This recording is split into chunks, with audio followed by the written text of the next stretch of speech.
there truly was one moment where your brain went from victim to owner, from depressed to dreamer, right? Like, what was that, and what would you tell yourself? Every single person in this world is going to do what's best for them. And the moment I realized that I had to control my destiny, that was the domino effect that then ended up leading me to starting side hustles, to starting companies, to growing companies, to taking the risk, hiring employees, scaling it to 100 plus employees in 4 years, was that desire. And so the one thing I would tell myself. What is your net worth, Braiden? You gonna drop it on here? Welcome to the Amplifi podcast. We've been recording this for months now, but before we released the first episode, we had a really good idea of trying to put my story on there first as the first episode. And so we just filmed it, and I'm super excited for you to listen to it. I've been putting content out there for over a year now. We have millions of followers across different platforms, but because of my content style, I really haven't put my story out there. I want to cram as much as I can in those 90-second little clips, and so I don't put my story out there. So I thought we'd start with myself, share my story, where I've been, what I studied, how I got to the point that I'm at with different businesses and my financial literacy and everything else that you can learn from my mistakes. There's two ways to learn: counsel or consequence. And I want the next 45 minutes of this podcast to be something where you can take 10, 15, 20 things and apply it into your life immediately. So super excited. I'm going to share a little bit of my story. I asked my business partner, Brandon, to come host me on my own podcast. Kind of weird to say out loud, but it works. So he's going to host me for the next 45 minutes as I share my story so that you guys can learn as much as you can from it.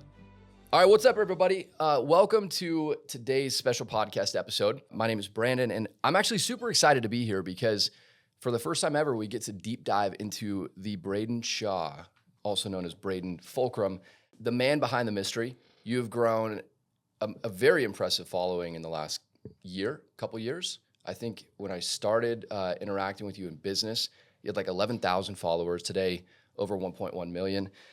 There's a lot of people that want to get to know you. We've got some great questions to dive into, but Braiden, thanks for being here. Yeah. Thank you for hosting my own podcast. That was actually one of the funniest requests. Would you be willing to host me on my podcast? Yeah, Braiden, I'd be happy to. All right. This is the first time ever that you've done this. And I'm super excited specifically to get kind of the behind the scenes look of what you've been on in this journey. But why did you decide now? Why is now the time for you to dive into that? Yeah. It was never like cognitively, I don't want people to know my life. Like, that's not why I went into social media. That's not the way I do my content. The whole purpose of my content was I want to give as much value in as short as time as I can to as many people as I can. We'll talk through social media, I'm sure, later on a little bit more. But by doing that, naturally, I don't feel like people really get to know who I am through my social media like a lot of influencers. And so I'm excited, kind of open book, ask any questions. I know we asked the followers what questions they wanted on my page. I actually haven't even seen them yet. So it's going to be fun to kind of jump through some of those questions, what you guys ask. But purpose of this is, one, let's talk through my journey. And then two, show the path that I got here, because honestly, it's not that different from what a lot of other people do. It's not like I was handed fortunes and fame and a following and all this kind of stuff. Like, it was a grind, just like a lot of other people. So I'm excited to walk through it. It was a very interesting moment the first time. You know, I interact with you on a daily basis, but my grandpa sent me one of your reels off of TikTok. And he said, you need to follow this guy. And I said, oh, okay. That's my business partner. Yeah, it was really funny. So that's cool. Yeah, excited to dive into this. Okay, so questions from followers. You ready to dive in? Yeah, let's do it. All right, number one, what was life like prior to becoming famous? Life has not changed since becoming famous. The only difference is my wife will always make fun of it because we'll go to Costco or something on Saturday. She's like, I have to dress up now because everyone actually recognizes us as we like go out in public. So can't wear sweats and PJs every day out in public or else people will see it. Probably is the biggest change. But I've never been a big social media guy. Even to this day, I'll go days without consuming social media as a consumer. Like, it is a tool for me. So not a ton has changed. The biggest changes have probably been in business life. Like, what's a result of what's happened on social media? But as far as like day-to-day life, nothing really has changed. I know it's not a fun answer, but it's the truth. I'm curious, on that note, would you consider yourself famous? No. When I live inside my bubble, I grew up here. So I live in Eagle. It's right outside of Boise. Grew up in Eagle. Everyone here has known me because I've been here for 30 plus years, played basketball here. So when I'm in my bubble, I completely forget the amount of people that follow me. It's honestly when I travel that it probably comes the most surreal. Like, me and you travel once or twice a month together, and like clockwork, like somewhere around the country, someone's going to stop and take a picture or ask to talk. And so that's probably when it gets a little more surreal, is when we actually go out thousands of miles away and I'm getting stopped through the airport trying to walk through it. But around here, I just feel like a normal guy, and I love that. The urinal stops have to be interesting. Yes, that has happened once before. Okay, question number 2. Did your parents invest for you or open a Roth IRA for you when you were young? No, not in the traditional sense, but I think my parents set a foundation for me to understand financial literacy in a lot of other ways. So, Give me an example of that. yeah. So like my dad was an entrepreneur. I watched him go through business highs, lows, 2008, all of it. And by doing so, money, finances, and business was talked about in the home. It wasn't a taboo topic. And so I saw what he was doing. I saw he had to travel sometimes. I saw the stresses that came with it. And then they set me up in a lot of other ways. Like they always supported my little business ventures of like lemonade stands. I sold peaches on the side of the road. I remember like having glow sticks and selling them in middle school. Like they always allowed me to go buy and invest and build businesses. And the last thing that I'm really grateful they did, they set me up with a credit card at a young age and allowed me to manage it. For the first couple of years, I don't even think I had access to it. When I turned 16, they gave it to me, but made sure it was always paid off and that I always had the money in there that I needed to. But I walked out of college with an 800 credit score as a result of that. And so they invested me through literacy, education, giving me credit cards, helping credit scores, like a lot of other stuff. But when I graduated college, I didn't have a dollar to my name. I literally, we'll talk about this in a little. I remember my bank account was $48 when I graduated college. So I was not handed a Roth IRA or a brokerage account or any money or anything like that. I'm super curious, when your parents were enabling you or kind of encouraging you to go and invest and, spend money to make money, did they use the language or paint the picture of what they were teaching you? Or did they just say, hey, Braiden has this crazy idea to sell peaches on this side of the street? Like, did they paint a picture or did they just let you run? They just let me run. It's not like they sat down and said, you rented the table from us, so you need to pay us this. You know what I mean? Like, it wasn't like they were trying to teach me business principles. They just supported me in doing it. But I think because of where I grew up, a lot of that was taught subliminally throughout just like table conversations, if that makes sense. Mm-hmm. But it wasn't you're starting a business, you need this, you need to do this, think about this. That was never there. With money, until I was 18, 10% went to tithing, 20% went to savings, and I was allowed to spend 70%. Like from day one, that was there. We even had jars. I remember my jars. There was a savings jar, a tithing jar, and then I could take the rest. Every dollar I made, they forced me to do that. At first, it was a force, but then it became something that I actually enjoyed doing. But so there were certain principles that they definitely forced or talked about, but I'm super grateful they did. Yeah, being in mortgage, you get to see how few parents are actually doing this for their kids. There's a distinct pattern, I'm sure, that you've seen.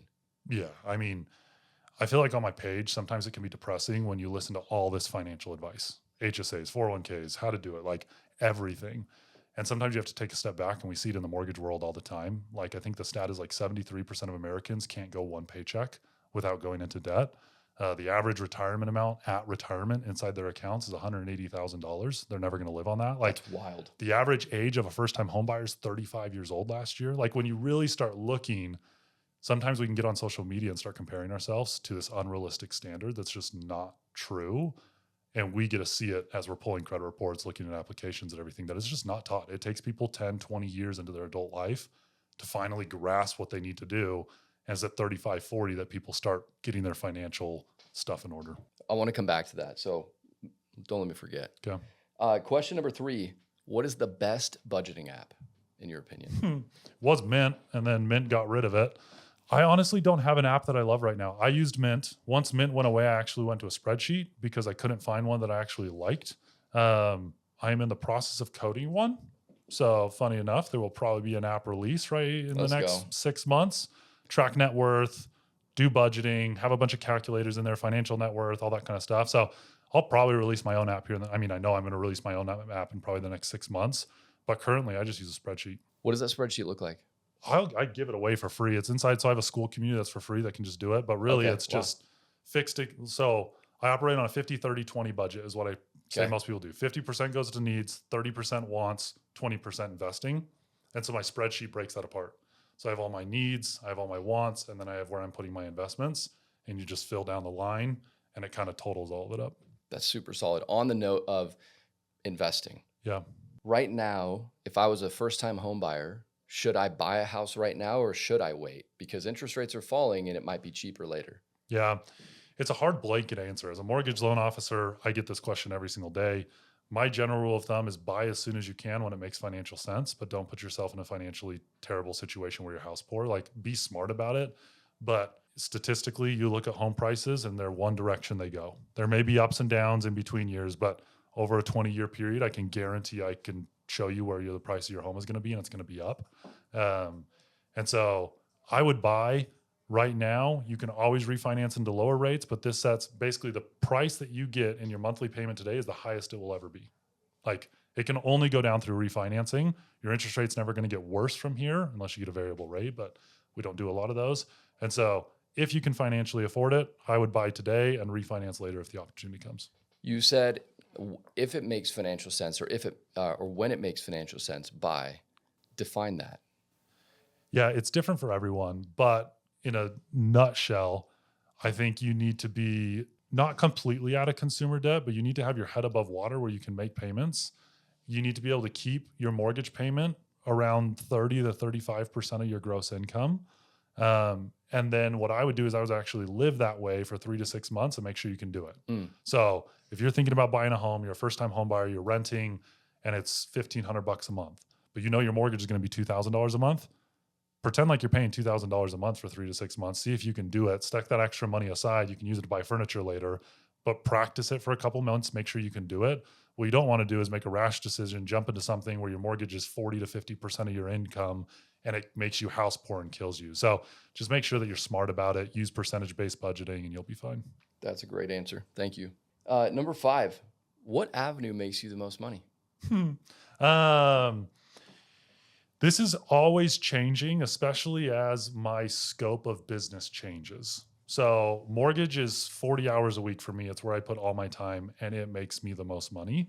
But eventually what happens as your net worth grows is your day job and your investing income eventually flip. And I'm kind of in the middle of that right now. That's sick. Where you start making more every single year from your investments as you kind of start to put money out there and deploy capital more than your daytime job. So up until very recently, mortgages, because that's my daytime job and that's what we do. That's the primary company that I own.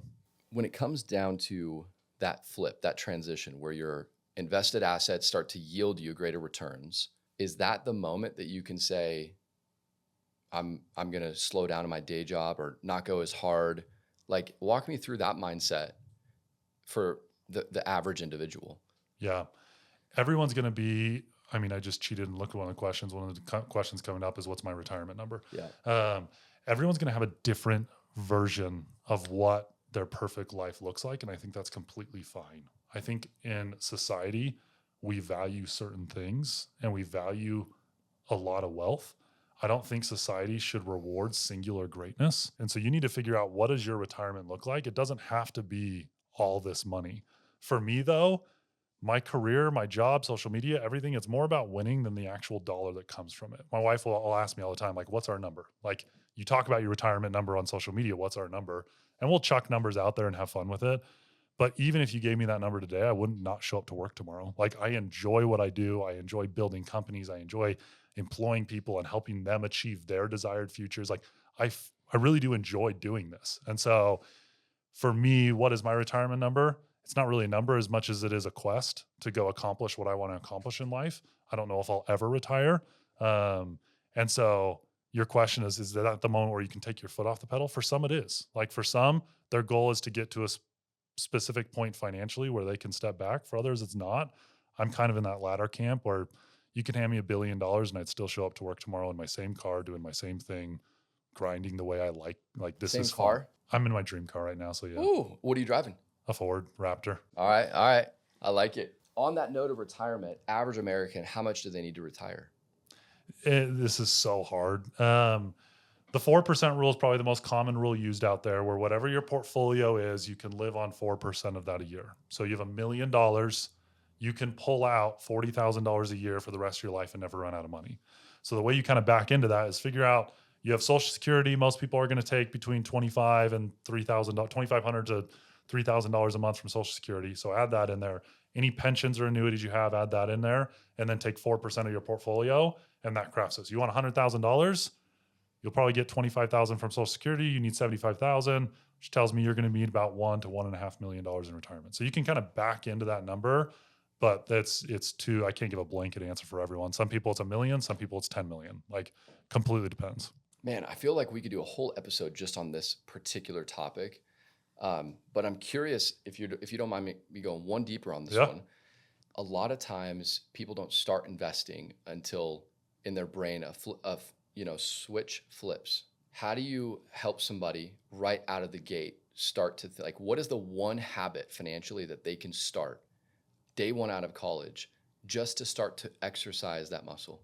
So the habit they need to do is setting money aside for their desired future. And I said it that way because it's not what you traditionally think, and it's not what I actually teach. It is what I teach on my social media, but I don't do these side by side. I put a lot of videos out on social media. We track the performance of it's a business for us. We track the performance of every single video we put out there. So we know what people want to consume so I can do more of it, right? I don't want to put videos out there no one cares about. Yep. Some of my worst performing videos are when I tell people to invest in themselves. They don't want to hear it. People don't interact with it. But that kills me because that really is, in my opinion, the number one thing people need to do. If I was coming out of college, I would create 2 accounts. One would be a Roth IRA and one would be a savings account and a high yield savings account. I would split my available money 50-50 in both of them automatically. Just it sends every single paycheck that comes in, it sends. Okay. Make sure it's at least $50 a month in both of them. That savings account, you are only allowed to spend on stuff that will move your future forward through education or financial literacy. The reason I say that is because people can go get a course or get a certification or hire a coach or a mentor or do something that's going to take their hourly rate from $20 an hour to $25 an hour, or from $50,000 a year to $60,000 a year. That extra $10,000 a year is going to be millions of dollars. It's way better than any investment you can ever do, but people don't do it. They'll start throwing money in a Roth IRA, but then never figure out how they can level up their career. Every dollar you earn is infinitely more valuable at a young age than it is a later age. So figure out how to make more dollars at a younger age as quick as you can. You're going to do that through investing in yourself. Probably won't hit. Most people won't agree with it, but you should be investing in yourself just as much as you're investing in the markets. Guaranteed, you've spent multiple 6 figures on coaching and self-development. Yeah. I mean, to this day, we have coaches, we do it together. Like we have coaches that we pay good money to in every aspect. Like I pay people to help me with social media. I pay people to help me as a salesperson, people help me as a leader. Like every single week have some form of coaching that I'm receiving. And I think everyone should. Love it. Where did you get your capital to start your mortgage business? Completely bootstrapped it. So the way my mortgage business is set up, we're a brokerage, which means we don't actually fund any loans. So most mortgage people are tied to one institution. So you walk up to a loan officer that works for Rocket Mortgage, they're going to sell you Rocket Mortgage's products. Fairway's going to sell you Fairway, Movement's going to sell you Movement, the bank, US Bank's going to sell you US Bank. I set it up so my loan officers don't have to choose one. They can choose any bank they want based on who has the best rates for the day. And so by doing that, we're basically the vehicle that will shop and use our volume incentives to get you better rates across the board. And because of that, I don't actually fund the mortgages. We're just the vehicle to the person that can fund the mortgages for you. On averages, this saves the consumer, I think it's like $10,300 on a mortgage you save by going through an independent broker than you do just going directly to a source, because they have that ability to shop. Because of that, I didn't have to front millions, tens of millions of dollars. So I was able to bootstrap it with probably $5,000 is all I did. Start this company 4 years ago. Now we have 100 plus employees across the whole country, and we've never received venture capital. We've never received funding. It's all just been pouring the profits of 1 month into the next month and just scaling it as quick as we can. I'm curious how many of your followers, knowing that, listening to this podcast, will have a different lens on their ability. I hope somebody takes something away from that. Agreed. Number 8, this one's interesting. How much does prayer go into investing decisions? I love that. Once again, on my page, you don't get to understand who I am. I'm a very faith-based person. And so I pray every single day. I'm a firm believer in that we have our own agency and we have to act with the knowledge that we have. And so I'm going to run down a path as far as I can, as much as I can, until through prayer, I feel like I shouldn't go down that path anymore. And then I'm going to reflect and change and pivot and move forward on the next one, kind of a thing. So it's not like I'm sitting there waiting. I don't think God rewards idly waiting. But I do think that he'll give me the inspiration I need if I'm doing everything that I can first. So that's how I approach Solid. my investing in business life. Teach their own. Like, I don't care if you're religious, faith-based, where you are, figure out what your ideologies are and what you want to manifest inside of life, and then practice what you preach. But for me, that's how I've always made my decisions. What is your net worth, Braden? Funny question. So net worth to me, it's kind of a weird value when you become a business owner, because you can value stocks, you can value real estate. It's harder to value like the businesses you own, and some people add it, some people not. But to me, the biggest thing is, like I said it earlier, stop rewarding singular greatness. Like, I have a spreadsheet where I'll track my net worth, but really it's more important for me to make sure like my home life is in check, my faith is in check, my fitness is in check, my business is in check, my relationships are checked. Like, to me, the well-rounded portion's more important than just the number on the spreadsheet. I track it because I'm a goal-oriented person, and like, I want to go see $100 million, $200 million, $1 billion net worth. Like, I'm going to go chase those numbers because I'm so goal-oriented. But the number on the spreadsheet means absolutely nothing when you're a business owner, because I can assign any value I want to my companies. Interesting way to answer that question. Some might say you're skirting it, but when it comes down to it, net worth and money, I've heard you say this, if your money doesn't provide the life that you want with the people that you want and the freedom to do those things that you want with all of that, then what's the point of having it? How many celebrities, right, are wealthy and unhappy? Okay, so we've got all these questions answered. The questions came from followers that came from you as an individual choosing to get into social media and engage, start to educate people. But let's walk back. I'm in your office right now. You played basketball. Walk me through that journey. You even have your jersey, BYU jersey, hanging up in your office, 20 basketballs stuck up. Like, walk me through that. Yeah, so I committed to play ball pretty young. I always knew that I wanted to play basketball. I think I fully committed my sophomore year in high school. So I was pretty young when I committed. And at that point, that was the goal. That was the journey. Like, I was going to go play professional basketball. Fast forward years, I'm at BYU, I'm playing. It's a grind. Like, college sports is a grind for anyone. First year, probably went in maybe a third or a half of the game. Second year, my sophomore year, I ended the season starting the last couple of games. I think I went into almost every single game, but then injuries started to happen. So my junior year, I took a medical red shirt because I had surgery and couldn't get back on the court. Came back from that, immediately got hurt again. And it was the same exact injury.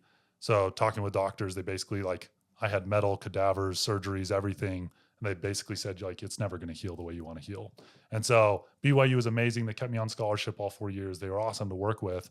But there was a transition in my life inside of college where, like, basketball was my everything. That was my career plan. Like, I didn't care if I was going to have to go overseas first and play and come back to the NBA. Like, that was it. And I had to pivot pretty quickly to something else that I was passionate about.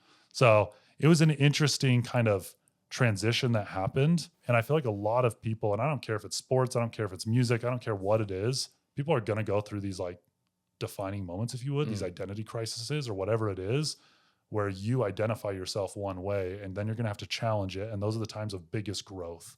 I'd probably say there's like 4 or 5 of them in my life, and we'll kind of talk through them. But for me, that was one of them. Like, being the basketball guy, growing up, getting the scholarship, finally starting these games, and then not being able to continue and having to pivot was hard. But looking back, it was everything that I needed. Like, the basketball program, I'm around boosters flying around on their private jets inside these homes with billionaires. And then on polar opposite, being married, having our first kid in college, having $48 in my bank account, living in government subsidized housing. Dang. And so, like, when you're flying around on private jet here and then go there, it creates a Grand Canyon where you're trying to relate the two. And so that was probably the moment where I realized, like, I see a lifestyle that I want, and those people are amazing people with great families, had amazing work-life balances. Like, this is doable. So that's kind of when I pivoted, started going all into finance, studying, you were researching. studying finance? Yep. So I graduated in finance from BYU. It actually has a really prestigious finance program. Plan was to go to Wall Street, be an investment banker, get into consulting. Once again, wife, kid happened, and I knew I wanted to raise a family in Idaho. And so we kind of pivoted last second. I ended up getting my loan officer license just on a whim, and then kind of started going down this path. But basketball was my identity, and it caused a moment. It set the stage perfectly for me to reflect in that moment and pivot. At the time though, it was terrible. Like I hated the injury. I hated rehabbing. I hated the surgeries. I hated losing that identity, but everything hindsight's 2020. Those are the moments that kind of set you on your path and create the future that now I'm forever grateful for. I want to dive into that moment because I feel like the big gap in social media is the authenticity of that moment. Walk me through where you were, what you were doing when it hit, where you said, man, I am at my lowest low. What was the thing that even got your brain dreaming again? My dreams have never been to be where I'm at. I'm going to quote Matthew McConaughey here, which is a really weird quote, but I remember he was accepting some reward and he said, every person needs three things. I'm going to slaughter this. You can go find it, video editor, and throw it in. But everyone needs three things. Needs something to look up to, something to look forward to, and something to chase. And his last one, his something to chase, was himself in 5 years. He's like, I'll never get there, but that's the version of me that I'm always chasing. I remember coming out of college, getting my loan officer license, sitting down with my dad. My dad was challenging my career path as a good dad should. Like, you sure you don't want to, like, you just graduated in a really good degree, like go get an actual job that's not 100% commission. And I remember telling him, if I can just close one deal a month as a loan officer, I can make 50 grand a year and I'm set. Like, that's all I need, Dad. I can do this. And so I actually lived in there upstairs for 3 months until I could fund my first deal and kind of get out on our own. At that time, my goal was to make $50,000 a year. Like, that's what I was verbalizing. That's what I was doing. But then once I closed one, the next month I closed 3, the next month I closed 8. And then that just started going further and further and further. And so there wasn't a one defining moment where I'm like, I'm going to do this and have 15 companies and grow this net worth and like try to chase all these things. It's just always setting an attainable goal that's 90 days out. And as you get closer, chuck it another 90 days and another 90 days. And then that process inside this company, we call it Kaizen. So Kaizen means constant improvement, I think in Japanese. That process of constant improvement, you end up enjoying the journey, not the destination. And it's that process of constantly chasing is what I enjoy. You said a lot of fluff there, but you've lived it to say that those fluff statements are really, really real. But what I want to know is, because the 1% only is the 1% because they're distinguished from the other 99. In that moment, you were a part of the 99, right? You were the subsection of the lowest. I was in government subsidized housing, living on $900 a month. So my question is, because there are millions and millions of people out there that follow your page, even passively, without hitting the follow button, that are in that spot in their own way right now. If you could go teleport back to you in that moment, I know you said not one defining moment, but there truly was one moment where your brain went from victim to owner, from depressed to dreamer, right? Like, what was that, and what would you tell yourself? Every single person in this world is going to do what's best for them. And I don't expect anything different. And the moment I realized that I had to control my destiny, that was the domino effect that then ended up leading me to starting side hustles, to starting companies, to growing companies, to taking the risk, hiring employees, scaling it to 100 plus employees in 4 years, was that desire. And so the one thing I would tell myself, never rely on someone else for a paycheck. Find a way to make your decisions, your effort, and your work determine your paycheck. Now, that statement's hard for a lot of people because they're working a 9-to-5, strapped with like debt, having to make housing payments, but it can be a transition. Like, you can start a side gig that you're doing in the evenings and weekends that can just bring an extra $500 a month. Then from there, it turns to 800, then 1,000, then you start investing it. And then eventually that income versus investment start changing. Maybe this is a 10-year path. Maybe this is a 20-year path. Maybe like me, it's a 12-month path. But that, in my opinion, is the future of where everyone's going to have to be. Inflation's out of control. Wages are not keeping up. Yeah. We used to, 40 years ago, we were single income households that were making a good living and everyone could be middle class. Now we're double income households majority of the time, struggling to own a home. We're renting in these, like, it's getting harder and harder and harder because people are getting more and more reliant on others. And so I would take destiny into your own hands. Okay, so let's go back. You graduated college. Do you have a child at this point? I had a kid in between my junior and senior year of college. Okay, so you're a father, you're a husband, your wife. What is she doing at this point? So my wife's 2 years older than me. She was graduated and was teaching high school physics. She's the brains in the actual family. So she graduated in physics, was going to go get a doctorate, and ended up teaching to put us through college, put me through college. Makes a lot of sense. Yep. I'm like, I knew there had to be smart somewhere. Yep. Okay, so you and your wife and your son at this point, you make the switch. You're saying, hey, I'm going to go and chase these dreams or pursue this particular route in life. What were the financial goals you were working towards, like really early on? This is the $48 in the bank account, Braiden. What was your first goal? Yeah. So that during this junior, senior year, no money in government subsidized housing, this is when I started reading business books. Up to this point, I didn't read a whole bunch, to be honest. I read Rich Dad, Poor Dad. I read Millionaire Next Door. I read a bunch of these finance books. I would lived on Bigger Pockets. Like I knew that I wanted to start going down this path, and I started reading about it. And that's when I started my first company. It's called Fire Rehab. It's still on Amazon. It was the rehab product I needed for my injury. So back in the day, they used to get these like Dixie cups, like these paper cups. You freeze water in it, and then you tear the paper off so you can expose the ice. Then you just like rub your shins and ankles, and like that sounds terrible. It sounds terrible, and it is. But that's how you would ice, intense ice ligaments. I was like, this is stupid. There's water everywhere. I can't do this in my living room. There's got to be a better way. So I actually went on Alibaba, found a product I liked, built it, created the blueprints, bootstrapped the heck out of that thing. We'll probably get in trouble. We got FAFSA money in to help us get through college. I used that money to go buy this product. Like we were bootstrapping this thing. But we got to the point where that was bringing more money than like my scholarship and everything else in. And it gave us enough money to start. That company still runs. It's still on Amazon. I spend maybe 20 minutes a month on it. I just order product, goes directly to Amazon. Amazon sells and fulfills it. And it's just this loop that I do nothing with.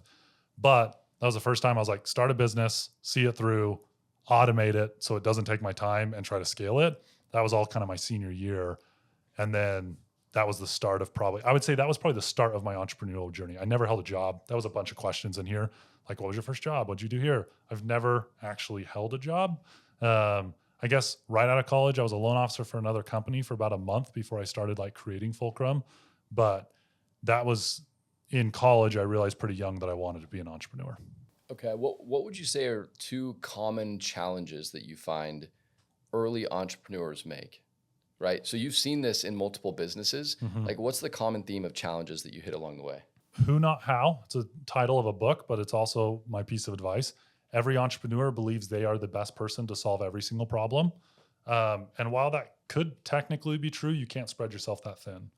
And so most people hit a ceiling. Maybe they'll get 5 or 10 employees, but they struggle to put the who. Like every problem that comes across their desk, the first question they ask is, how are we going to solve this? How am I going to do this? The first question across your desk should be, who is going to solve this? Who is going to do this? So that was probably the biggest piece that I learned pretty young, was that I am not that capable. I'm really good at creating a vision and knowing where I want to go, but the actual implementation, there's a whole lot better people out there. So that probably might be my biggest piece of advice. If you're starting a side hustle, if you're doing anything, start asking who, because that's how it truly becomes passive and can grow. Speaking from personal experience, I would say resourcefulness is the strongest skill set that I've seen you have. You are extremely resourceful. You and I spend hundreds of hours a month together, and I know 1,000% that if I hadn't spent the last 12 months with hundreds of hours per month together, I wouldn't be where I'm at today, for sure. Appreciate that. And I think that part is something that you can definitely lean into and giving other people. Now, on the flip side of that, as an entrepreneur, you're consistently looking to own your own destiny, not rely on others for a paycheck. That takes a lot of time. At this point in life, getting out of college, starting a business, like you're married with a kid. What does that look like? There's phases to life. My wife and I have this conversation all the time. It's all about communication and expectations with the people around you, of what those expectations or what that phase is going to be and what's it going to bring. And I've been through multiple phases. Back then, expectation was I'd be at work from 9 to 5:30. I'd come home, I'd turn on Do Not Disturb from 5:30 to 7 till the kids went down. Then I'd hop back online and would work from 7 to 10 or 11. So I was pulling 12 to 14 hour days trying to make this company grow and work. But my wife said, when you get home, be present, be with the kids. Once they're asleep, you're welcome to do anything you want. Did that for probably a year or two. Then we actually got to a pretty good phase, like the early stage of the business.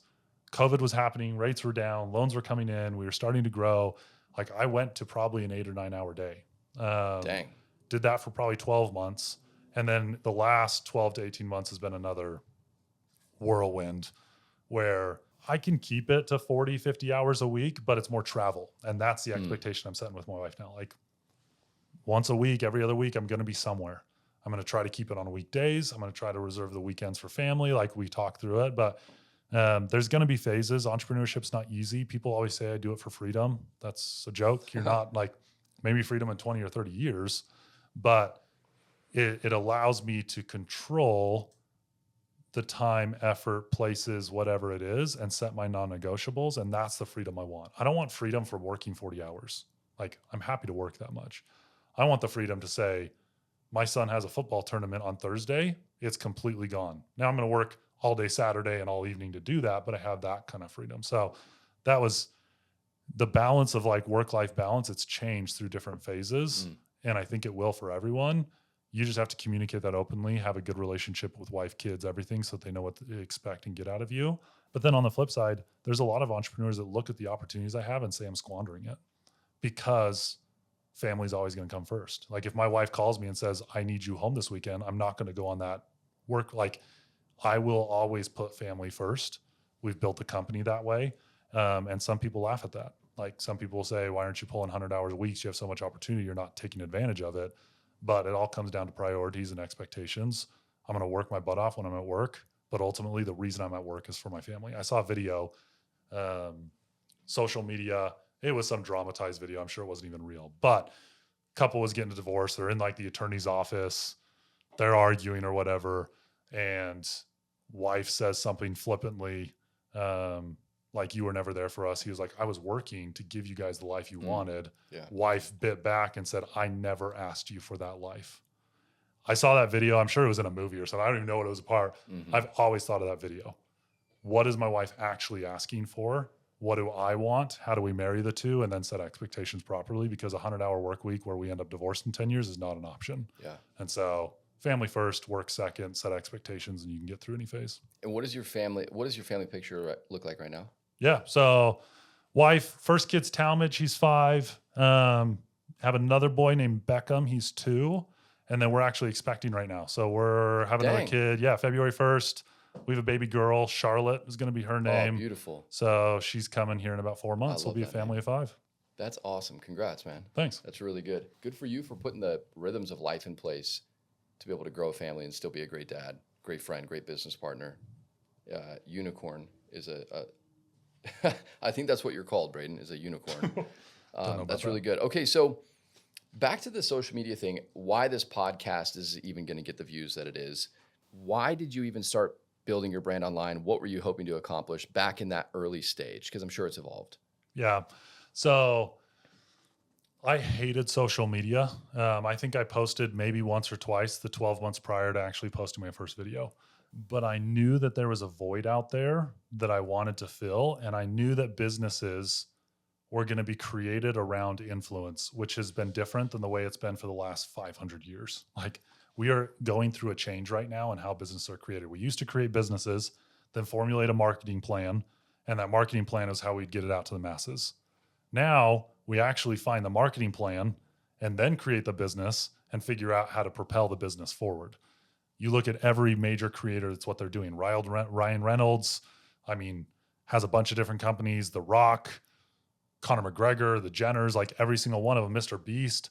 They have influence, they create a brand, they push it, becomes $1 billion company. So the combination of me wanting to run businesses and then seeing this huge void out there of authentic financial influencers that have actually walked the walk and know how to do it. I was so sick of the financial guru who makes all his money from social media and selling courses, sitting in front of a Lambo in Dubai telling me how to invest my money living on a W-2 wage. Like, that just was so unrelatable, unrealistic, wasn't how I got there, wasn't real life.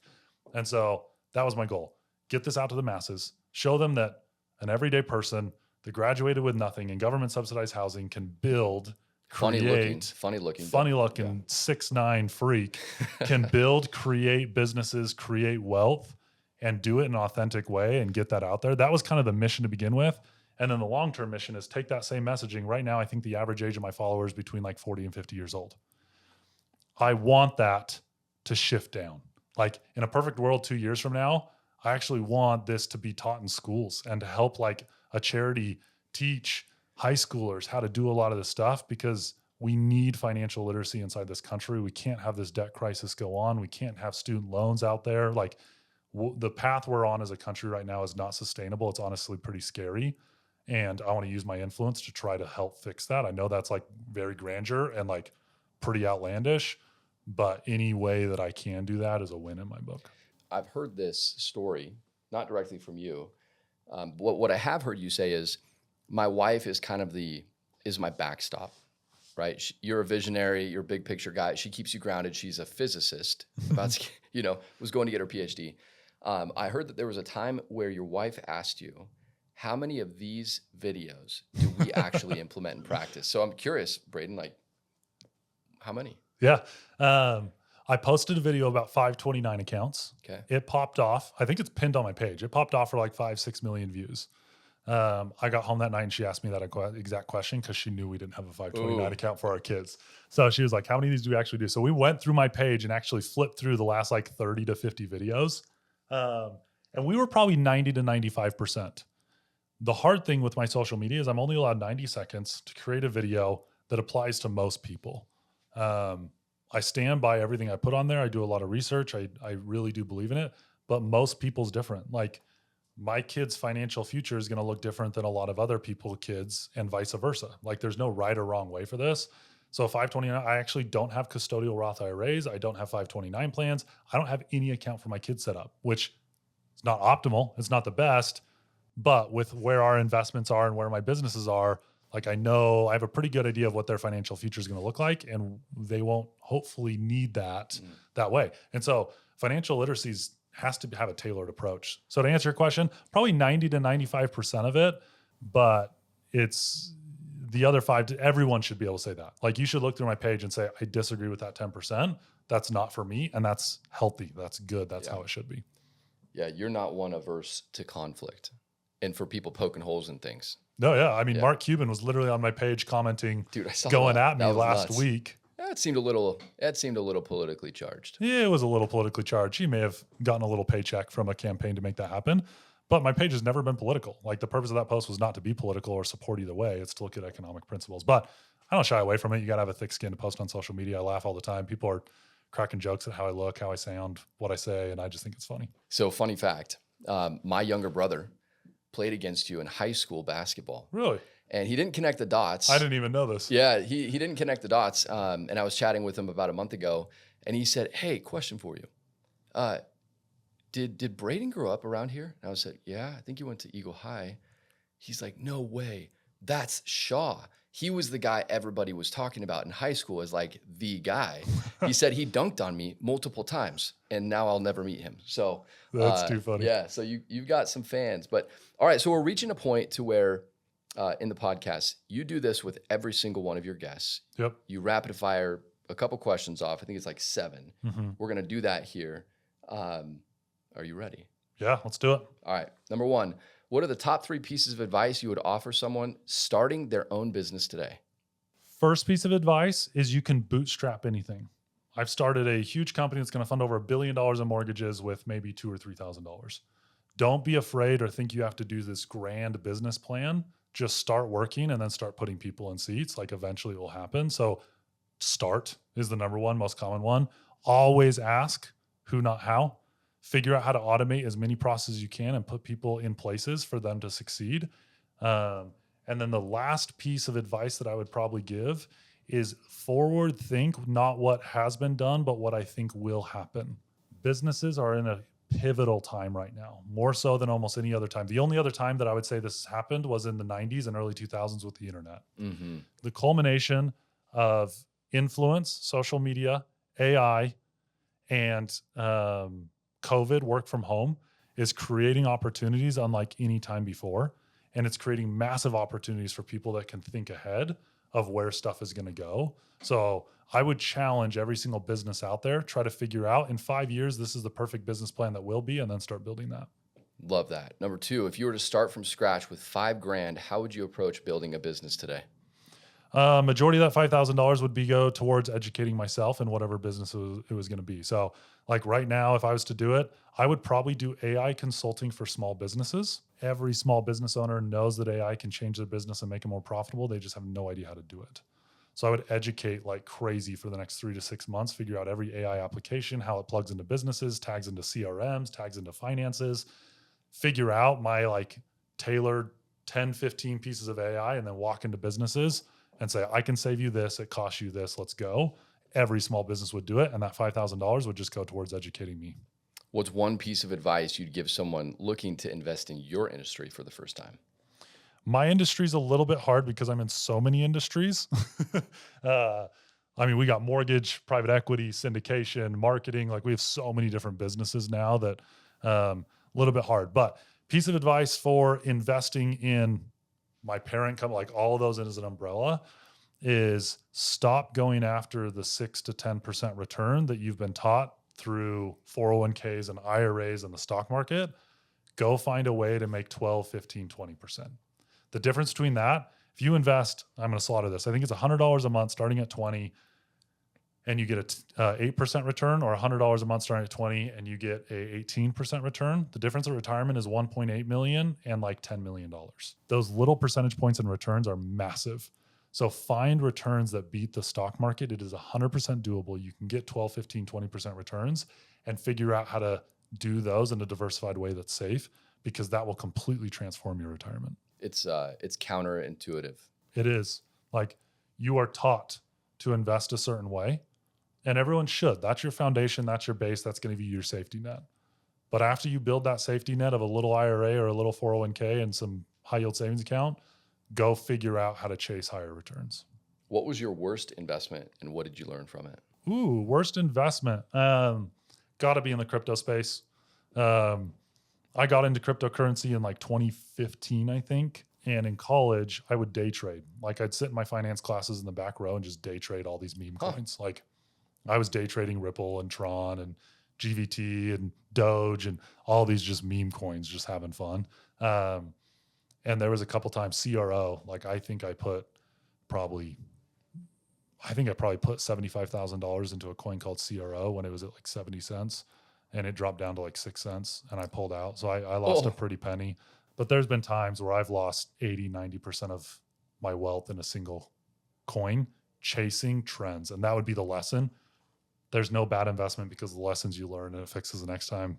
Cliche, but there's a lot of truth to that. Like every bad investment, you need to figure out why you did it.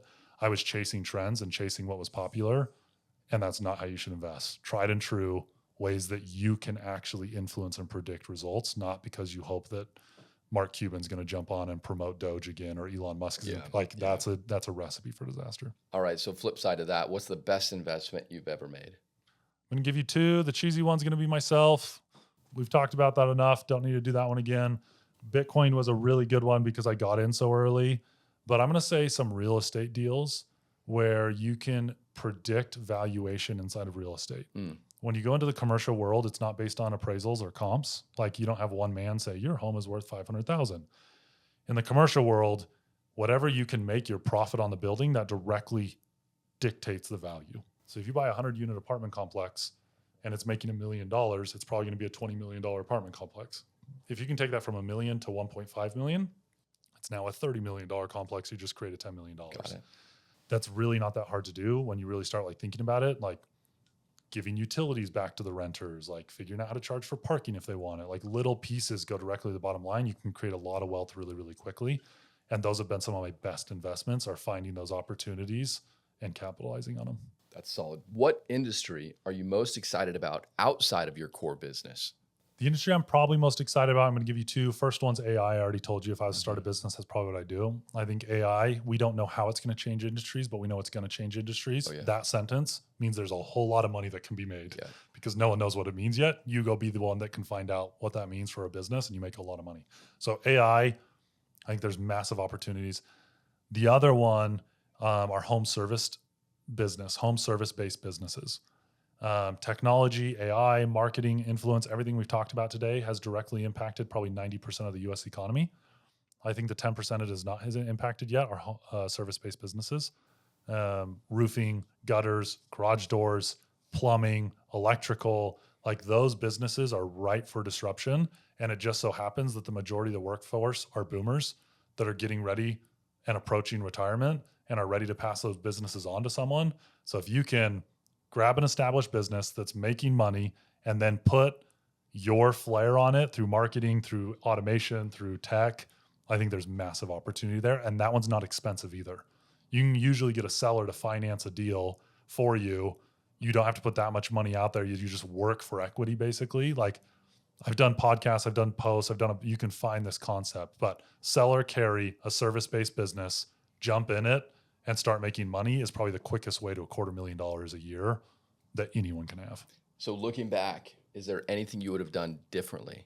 No, I mean, I feel like my path has had its ups, has had its downs, has its hard times. It's when during the hard times that you grow the biggest. Like, sounds cliche, but I love everything that's happened because of who it's turned me into be. Like, that sounds really fluff, but if I could go back, like tangible changes, I probably would have hired quicker. As funny as that is, for what I've grown in 4 years, for me, that feels like an eternity. I probably would have hired quicker and scaled quicker. And then I wish I would have never sold anything I invested in. I was day trading Bitcoin at like $500 and $600, just trying to make $10 a day. If I would have just held on to that Bitcoin today, we'd have a whole lot more in my net worth. So every investment you make, think long-term. Don't go for the quick penny and just try to make a quick buck. Like everything I buy is to hold for 20 years now. That is remarkable. Honestly, this whole thing has been really, really great. I really appreciate personally you asking me to kind of do this with you, right? To host this with you. But there's 15 other podcasts within this that I think we can go deeper on. And I know that you plan on continuing this with some really big names.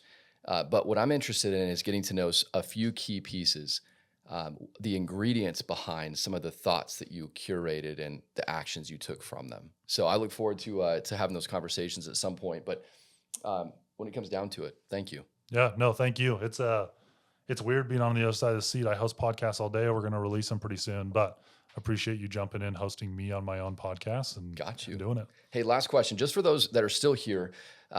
If I wanted to reach out to you, let's say I didn't work 10 feet from you every day. Yeah. If I wanted to reach out to you, what's the best way for us to connect? I'm one of the very few people that actually clears their DMs on Instagram every single day. That's a lie. I don't do it. Elijah and Jared do it. The real people behind. Of course you got the magic behind the actual, the who of the screen. But we try to clear our inbox every single day. So if you reach out in DMs, I will see it. I will get it. So braiden.fulcrum is across all channels, TikTok, Instagram, Twitter, you name it. But just shoot me a DM and we'll get it. Awesome. Thanks, Braiden. Thanks, Brandon. Thanks for listening. This was kind of a weird one to make. I enjoy being the host and prompting it along. It's kind of weird being on the other couch having to share my story, but I hope that there's pieces in this that you can take from. I was in college just 5 years ago, and now to where I'm at, it's been a wild, wild ride. But the whole reason I started this social media platform is to help as many people as I can get financial literacy so that they can take their financial future into their own hands. So hopefully that's what you got out of this. You pulled some nuggets out of it that you can apply into your life. As always, please like and subscribe. We have a couple more episodes teed up ready to go, but we're still looking for guests. The more likes and subscriptions we have, the better guests we can get on here so that I can interview them so that we can all grow our net worth together.